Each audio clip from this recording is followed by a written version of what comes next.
What's up, Phirst Contention fans? Welcome back to another week. It is NFL season, Week 7 recap, and we got a whole lot in store for you. Week 7, Texans killed the Ravens, and a whole lot more. Phirst Contention right now. Let's get this party started. Coverage tight, spotlight on tomorrow. Who you with? Trust, you'll be delighted that you followed. At Phirst Contention, the invention. We debate sports, of course we should mention. What's that? We cover games, we don't play suspensions. We 100, so if your star's missing, we let you know your squad surely gone fishing. We never fish though, no, not our motto. We sport on deals, on court, on fields. The victors, the vengeance, the legends, latest invention. It is Phirst Contention. Welcome back. We got our regulars back in action. Mr. Marvin Banks, how you doing? Whoop whoop Gundam Star! Gundam Star. What? Mr. Steven Davis, how you doing? What was that? Whoop Gundam style. What's going on, everybody? Strive high every day. And Mr. Ty Sosina, what's going on? Salutations. I gotta reevaluate how I start the show now. Hey, if you don't know about Whoop Gundam style, you're missing out on a slice of life. Great music video. Check it out. Anyway, Week 7 recap. Big weekend in football. Big weekend in football. Tom Brady proves why indeed he is the man yet once again. So let's jump right into it. Who was the surprise of the week? Ty, you look like you want to say something. We'll start things off with you. Happy to start things off. Here's my surprise of the week. The Patriots, not that good. We know that they lost to the Seahawks and the Arizona Cardinals, but after what we saw on Sunday against a team, especially in offense, with not the same caliber of weapons that Brady has, it is unfathomable that they would need an overtime, an extra period to beat them. What's even worse is that they needed their defense to make a play to finally close it off. They made Sanchez look good, and had it not been for a Stephen Hill drop, the Jets could have driven down, got a touchdown, and ended the game before overtime. So the Patriots, they're not what they used to be. Hey, this is the NFL after all. Teams are supposed to give each other competition. That's the way it's supposed to be. It's not just supposed to be easy, but we'll go with what you say. Steve, who was your surprise of the week? Man, my surprise of the week is after a magical performance by Mr. RG3, giving them the lead in the game. How do you let who you know is going to be clutch in the fourth quarter, Mr. Eli Manning, and the one receiver that you don't want to leave open, Victor Cruz, get past 3 defenders behind the defense with a minute left in the game? He scores a game-winning touchdown. The defense just basically gave this game away. It was meant for RG3 to win this, and I was just totally surprised that they just let Eli do a whole nother debacle of come back, key it again. I'm sick of this. Eli Manning and the Giants just ruining everybody's season. That is what he is supposed to do. Eli Manning proving, wow, indeed, he is a Manning after all. Mr. Banks, who was your surprise of the week? I would have to say my surprise is of the week. I tweeted this earlier, I was retweeted this earlier saying that the Super Bowl will be in the NFC Championship because the AFC is so mediocre and trash. You have 3 teams above 500, and all of them has been demolished one way or another. Ravens have been demolished by the Texans, who's been demolished by the Packers, and the Patriots, who's been demolished by Seattle and also Arizona too. So it shows you that it's not only parity, it's parity within the NFC, and the AFC is just boo. So you're saying the NFC is going to take it? I said the NFC Championship is the Super Bowl. Okay. I don't care whoever comes out the AFC, it really doesn't matter. It does not matter. The AFC is not a factor. Sad, but possibly true.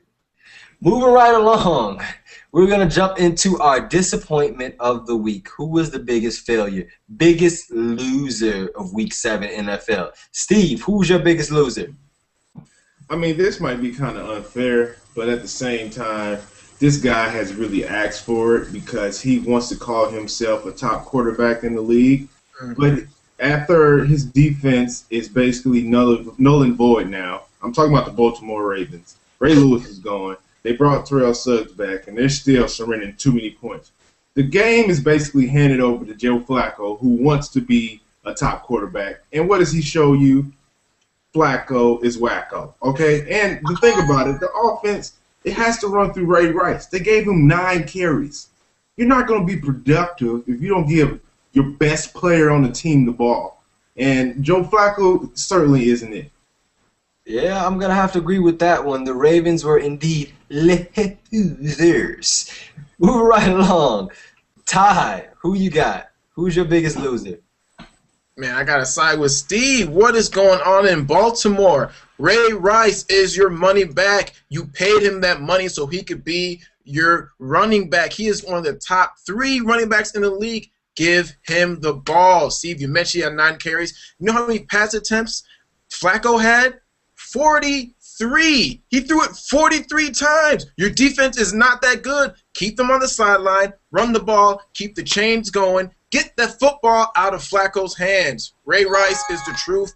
You paid the man. Let him do what he does. And Banks, who was your biggest loser? Well, I'd like to dedicate this to a number that someone on this panel loves the most. Let's dedicate this one to Trey's Up.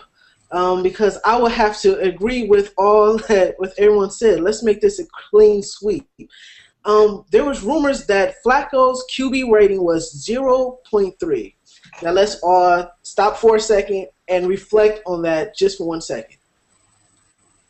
Terrible. 0.3. I think it's like an ACT. I think you get 20 points automatically just for spelling your name right. So that tells you that he must have spelled his name wrong. So that tells you where I stand with the biggest disappointment of this week. Sad but true. But I'm not sure. I'm not sure if it's the Ravens that suck or just Flacco. Trade maybe. We'll have to wait and see. And let's get to our final question. Who was your player of the week? Mr. Banks, we'll come right back to you. Who was your player of the week? The player of the week this week, and there were a lot of them, I would say Josh Freeman. Salute to Ty for picking him up in fantasy. I would say Drew Brees, but let's go back down to Steve's hometown. Discount Double Check has did it again. Aaron Rodgers is looking like he's picking up his game. The MVP is coming alive. Everyone read him off for dead earlier in the year, saying that he's arrogant, he doesn't have what it takes. Everyone's saying he's not playing at the MVP type level. Shh. Let's silence the critics for a little bit and let's see what Aaron Rodgers has in store for the rest of the season. There is no question of whether or not that kid can play. He can indeed play, so don't count him out. Mr. Davis, who was your player of the week? Wait a minute. Could it be? He's still in the NFL? We have a Chris Johnson sighting? Oh my God. 195 yards and 2 touchdowns in the critical win? Oh my God. Chris Johnson came out of nowhere. He's like back. You saw the speed. You saw the swag. You saw Chris Johnson making moves. I was like, oh my God. He played against Buffalo. That's a caveat. He played. You have to put an asterisk next to that. So bad. Just give the man the credit. Just give him the credit. It was a 1-point win indeed. 1-point win, but it was a win. And Ty, who was your player of the week? All right, my player of the week, we're going to New Orleans. We're not going to talk about Drew Brees, who went over 300 yards, 4 touchdowns in the first half. We're going on defense, believe it or not. Malcolm Jenkins. Can you believe that Vincent Jackson caught a 95-yard pass and run, and he did not score a touchdown? Why? Because Jenkins had a hustle play and stopped him at the 1. And what followed? The New Orleans defense has a 4-play goal line stand from the 1. Are you serious? And who was there on 3rd down? Malcolm Jenkins led the team with 12 tackles, and they got out of Tampa Bay with a 35-28 win. Hats off to you, sir. Well Malcolm done. Jenkins, indeed. They got cheated at the end of that game, however. Hey, Possibly. when the hat comes off, you know what it is. And I got Seattle's. I'm not trying to hear nothing about getting cheated. All right, that's all we have for you this NFL recap of Week 7. We'll see you for our NFL recap of Week 8 next week. This is Phirst Contention, Whopper Gangnam Style. Gangnam Style. Gangnam Style. Ride with Phirst Contention, that's full throttle in. We sport on deals, on court, on fields. The victors, the vengeance, the legends, latest invention. Phirst Contention. We sport on deals, on court, on fields. The victors, the vengeance, the legends, latest invention. Phirst Contention. Game face grit, like born for playoffs. Say it all in small time like payoffs.